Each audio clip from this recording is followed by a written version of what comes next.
Fundamental duties. G. To protect and improvement the natural environment including forest, lakes, rivers and wildlife and to have passion for living creature. हमारे देश के हर नागरिक का ये कर्तव्य बनता है कि वो अपने देश के एनवायरनमेंट को और forest, lakes, rivers, wild life sanctuaries और ये जो भी पर्यावरण है अपने देश का, इसको बनाए रखना चाहिए। ये हर नागरिक का कर्तव्य है कि इस पर्यावरण का बैलेंस बनाए रखे। ऐसा नहीं कि आप ये पर्यावरण का, एनवायरनमेंट का जो बैलेंस है वो बिगड़ जाए आपकी वजह से।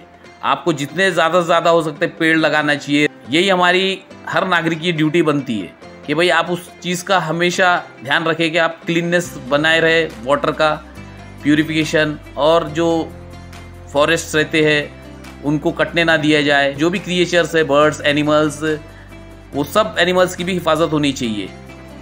Fundamental duty H. To develop the scientific temper, humanism and the spirit of inquiry and reform.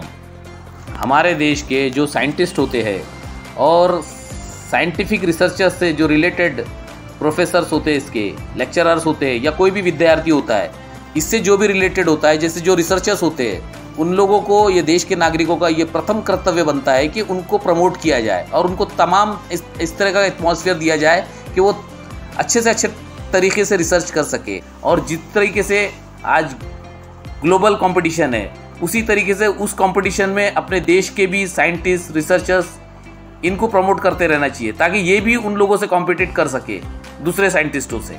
तो तभी हमारा देश का नाम ऊंचा होगा दूसरी कंट्रीज़ में।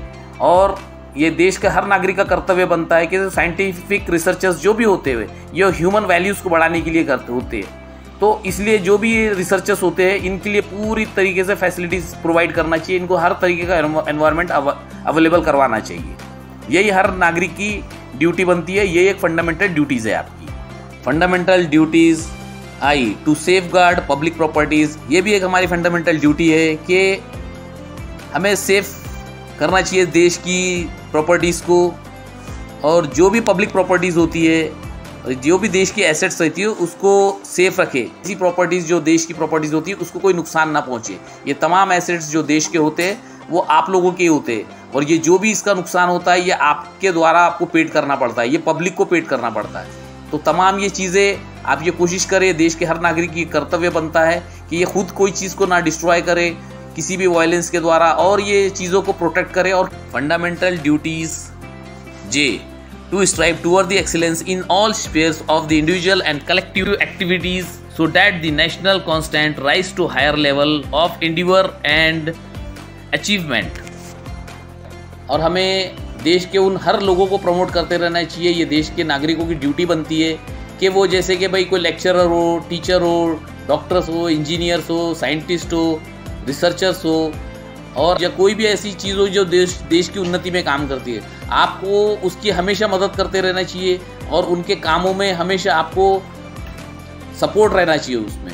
तो ऐसे चीज़ों में आप जब सपोर्ट्स करते रहोगे तो वो लोग तरक्की करेंगे और वो प्रमोट होंगे, और जब वो प्रमोट होंगे तो देश ऑटोमेटिक प्रमोट होगा। तो इसी तरह से हर एक व्यक्ति की ड्यूटी बनती है देश के नागरिक की कि ऐसे लोगों को हमेशा प्रमोट करते रहे, चाहे वो सिंगल हो कोई व्यक्ति, या आप वो किसी कम्युनिटी के द्वारा हो, या किसी ग्रुप में हो, या किसी संस्था द्वारा हो। ऐसी चीज़ों को आप हमेशा प्रमोट करते रह सकते हैं, जिससे कि आपको देश को सक्सेस बढ़ते रहे।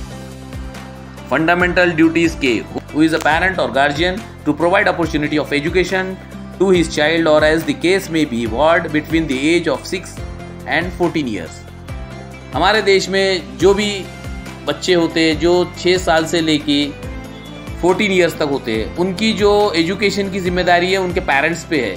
वो उनके पेरेंट्स की फंडामेंटल ड्यूटीज़ है कि वो किसी भी तरह वो अपने 6 साल से लेके 14 साल के बच्चों तक को उसको एजुकेशन हमेशा दिलाते रहे।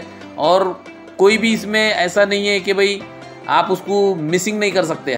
और इसमें गवर्नमेंट भी हर तरह की फैसिलिटीज़ अवेलेबल करती है एजुकेशन में, फ्री ऑफ कॉस्ट एजुकेशन है इसमें। तो भाई वो अपने बच्चों को पढ़ाई कराते रहे।